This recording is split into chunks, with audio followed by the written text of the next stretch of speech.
Hey y'all, welcome back to Book Club. Today we are going over Sadeqa Johnson's Yellow Wife. So, this book starts in 1850 on a plantation in Virginia. The main character is Phoebe. She is the product of the master of the plantation taking an interest in her mom. So the mistress of the plantation does not like Phoebe, obviously, because she is her husband's daughter. And because she is the master's daughter, she has been brought up basically as an unslaved person. She knows how to read and write. She has some pretty nice clothing. She's never been whipped. Phoebe's boyfriend, Essex, is also a slave on the plantation, and Essex is planning to run away. And Phoebe has been promised her freedom by her father, who she never calls dad. It's not like they have like a family relationship. She always calls him master, but she is his daughter. So anyway, Phoebe's mother dies in an accident. It's very sad, and Master is also injured from the accident and is seeking medical care. So while that is happening, the mistress of the plantation takes the opportunity to get rid of a little problem she has. You see, she has been making Essex do things with her, and she has given birth to a baby that is clearly not Caucasian. Being the horrible woman that she is, she drowns the baby rather than be found out, but Phoebe sees her doing it. So obviously that's a problem because there's a witness to not only her cheating on her husband, but her, being a baby killer, which any way you slice it is a pretty bad thing to be labeled. So Mistress sells off Phoebe, and poor Phoebe ends up at the Lapier jail. Master Reuben Lapier ends up buying her when she is put up on auction and decides to groom her to be his, I don't even know, I guess common law wife is what it would be. So the jailers are not allowed to marry like high class women. Like they have a lot of money because slave trade in the South was big business back then, but no one who's respectable will let their daughter marry them. So they have the choice between, light skinned women who belong to them and can't say no, and trying to get peasant women. And so most of them end up just grooming a light skinned slave into being their common law wife and having their children, who usually come out looking Caucasian.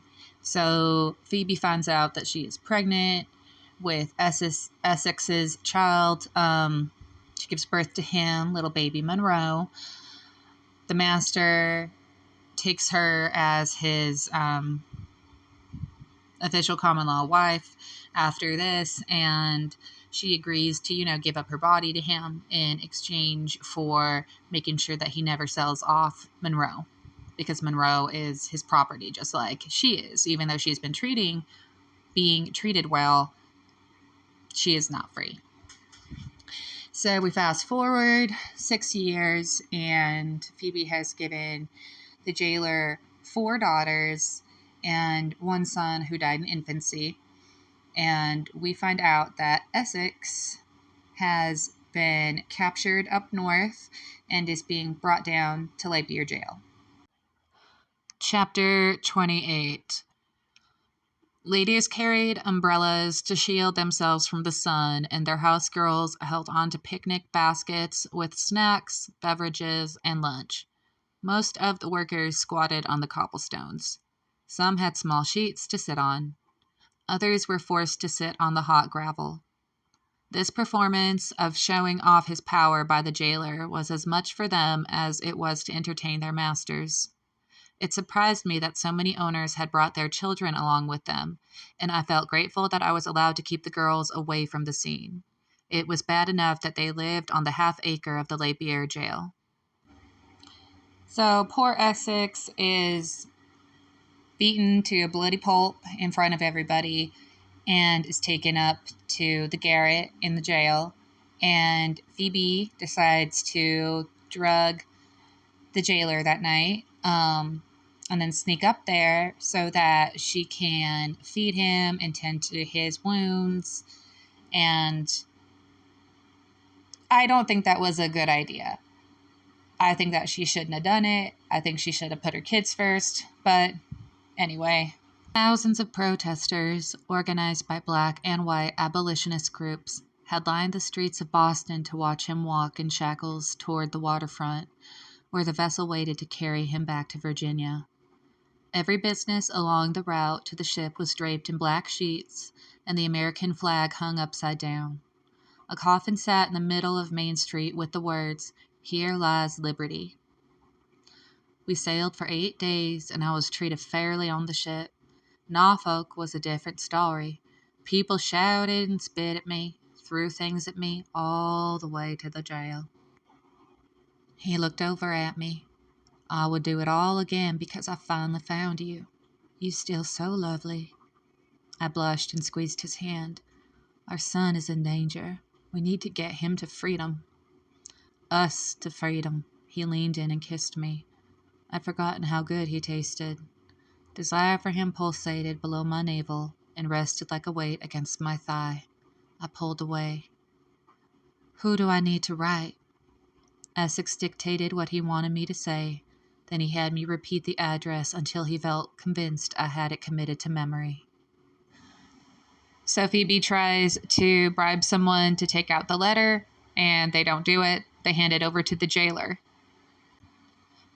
So sure enough, the jailer goes and takes all of the kids off the property, and Phoebe is losing her damn mind, not knowing what's going on, and he comes back with just the girls and not Monroe. So she does not know where he is, if he's coming back. After about a week, the jailer takes her to the plantation where Monroe is. I guess he was rented out, not sold, and reminds her that if she disobeys him again, that he is going to sell her son.